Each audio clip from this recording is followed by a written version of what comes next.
क्या होता है मोनिटोरियम? क्या था ये वर्ड जो पिछली साल इतनी चर्चा में आया, जब संपूर्ण देश, संपूर्ण विश्व कोविड महामारी से लड़ रहा था, जूझ रहा था। संपूर्ण विश्व में लॉकडाउन लगा था, पूरा भारतवर्ष लॉकडाउन था। पूरी तरह से आवागमन, ट्रांसपोर्टेशन, बिजनेस सब कुछ पूरी तरह से बंद थे और उस समय सबसे ज़रूरी था अपने और अपने परिवार वालों की हिफाजत करना। जो हमारे रोज़मर्रा डेली की ज़िंदगी के जो ज़रूरत के सामान थे उसकी पूर्ति करना। लेकिन इस लॉकडाउन होने से संपूर्ण अर्थव्यवस्था पर असर पड़ने वाला था, पूरी तरह से तबाह होने वाला था। इस दौरान जो लोग लोन लिए थे, जो लोग कर्ज लिए थे, जिनकी मेहनत की कमाई का कुछ हिस्सा हर महीने ईएमआई के रूप में जा रहा था।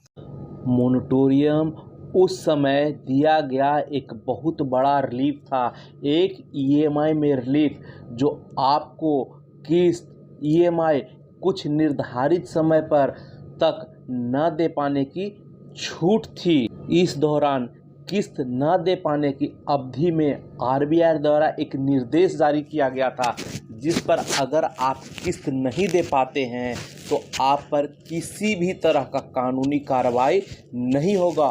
और क्रेडिट रेटिंग वाले कंपनियों को साफ साफ निर्देश था कि किसी भी तरह का उसमें कोई कमी, कटौती या स्कोर डाउन नहीं किया जाए, ताकि भविष्य में आपको किसी भी तरह का कोई दिक्कत ना हो। लेकिन इसमें कोई कर्ज माफ़ी नहीं थी, कोई कर्ज माफ़ नहीं था, ये फ्री नहीं था, ये चार्ज था, इसमें पैसा लग रहा था, इसमें आपको ब्याज देना पड़ रहा था। इसका अलग से ब्याज था, जो आपका रेट ऑफ इंटरेस्ट तय हुआ था उसको छोड़ के अलग से आपको देना पड़ रहा। ये मोनिटोरियम दो भाग में दिया गया था। पहला मोनिटोरियम आरबीआई द्वारा 27 मार्च 2020 को दिया गया था, जो कि मार्च से लेकर के मई तक के लिए था, मार्च अप्रैल में। और दूसरा मोनिटोरियम 22 मई 2020 को दिया गया था, जो जून, जुलाई और अगस्त तक के लिए था। इस तरह से पूर्ण 6 मंथ के मोनिटोरियम, 6 महीने के मोनिटोरियम पीरियड दिया गया था आरबीआई सरकार द्वारा। क्या क्या सुविधाएं थी इस आरबीआई मोनिटोरियम में? पहला, ये मोनिटोरियम सरकार द्वारा दी गई ईएमआई में कुछ राहत थी, कुछ समय के लिए, कुछ अवधि के लिए राहत दी हुई थी। दूसरा, ये सभी किसी भी तरह का loan, home loan, personal loan, credit loan, सभी तरह का लोन पर लागू हो रहा था। तीसरा, इसमें आपको ब्याज लग रहा था, हर महीने ब्याज जुट रहा था। चौथा, आपको लोन देने की अवधि बढ़ा दी गई थी या आपका ईएमआई या दोनों में से कोई एक बढ़ रहा था। इसमें आपको ब्याज ईएमआई नहीं देने पर, इस दौरान ईएमआई नहीं देने पर, इस मोनिटोरियम पीरियड में ईएमआई नहीं देने पर आपको किसी भी तरह का कानूनी कार्रवाई नहीं हो रहा था। कैसे लग रहा था ये ब्याज? कितना लग रहा था ब्याज? आइए जानते हैं। सबसे ज़रूरी ये है, आप समझिए कि एक ईएमआई में दो पार्ट होते हैं। एक कैलकुलेटर को समझ लेते हैं हम। एक ईएमआई में दो पार्ट होते हैं, एक प्रिंसिपल और दूसरा इंटरेस्ट। दोनों मिलकर आपको एक ईएमआई बनता है। तो आइए जानते हैं आपको कितना ईएमआई लग रहा था, कितना एक्स्ट्रा ईएमआई को लग रहा था, कितना ब्याज लग रहा था एक लोन कैलकुलेटर के द्वारा। आइए समझते हैं। आइए एक लोन कैलकुलेटर हम खोल लेते हैं, देखते हैं कि मैंने मोनिटोरियम अगर लिया है तो मुझे कितना बढ़ रहा है।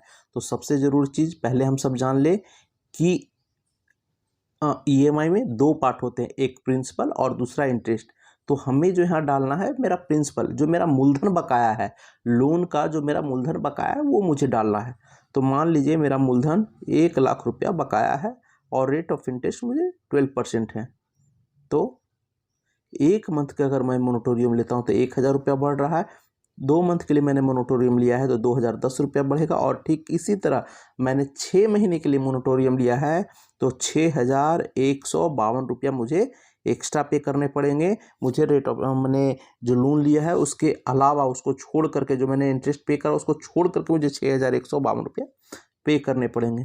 मान लीजिए कि मैंने जो मेरा प्रिंसिपल आउटस्टैंडिंग है 5 लाख रुपया है और रेट ऑफ इंटरेस्ट सेम रख देते हैं। अगर मेरा प्रिंसिपल आउटस्टैंडिंग मेरे लोन का 5 लाख रुपया है और मैंने 1 महीने के लिए मोरेटोरियम लिया है तो 5,000 रुपये मुझे एक्स्ट्रा ब्याज देने पड़ेंगे। 2 महीने का लिया है तो 10,050 रुपये एक्स्ट्रा देना पड़ेगा।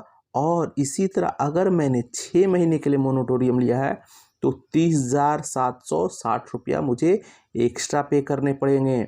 मान लीजिए कि इस 5 लाख के प्रिंसिपल आउटस्टैंडिंग में मेरा जो किस्त है, जो EMI है, मेरा 15,000 रुपये का पर मंथ में मेरा EMI जाता है और मैंने 6 महीने का मोरेटोरियम लिया तो मेरा जो टोटल किस्त दिखेगा वो 6 किस्त तो पीछे चला गया और ये 30,760 रुपया है वो उसको EMI में भाग देते हैं। तो मेरा इसमें 2 किस्त 15 दूनी 30 और एक लास्ट किस्त जो 760 रुपये का है वो मुझे 3 किस्त दिखेगा। अगर मैं स्टेटमेंट देखूंगा तो मुझे 6-3-9 किस्त पीछे बढ़ा हुआ दिखेगा। आप भी अपना स्टेटमेंट निकाल सकते हैं, देख सकते हैं और जान सकते हैं कि आपका क्या रेट ऑफ इंटरेस्ट से लगा हुआ था और आपका कितना EMI बढ़ रहा है और कितना अमाउंट आपको एक्स्ट्रा पे करने पड़ रहे हैं अपने लोन पर। आप या लेना चाह रहे हैं तो भी देख सकते हैं कि आपको क्या एक्स्ट्रा पड़ रहा है। आप जान सकते हैं, आपको किसी पर डिपेंड होने की कोई ज़रूरत नहीं है। तो ठीक है, आज के लिए इतना ही। मिलते हैं नेक्स्ट वीडियो में, तब तक के लिए धन्यवाद। अगर आप finance, banking, insurance, RTO, vehicle, market auction के साथ रहना चाहते हैं अपडेट तो लाइक एंड सब्सक्राइब में नहीं कीजिए लेट, हमारे बेल आइकन को दबाइए और आने वाले समय में इस चैनल पर इससे संबंधित सभी तरह की जानकारी मिलती रहेगी। तो सब्सक्राइब कीजिए हमारे चैनल को। तब तक के लिए नमस्कार, मिलते हैं अगले चैनल।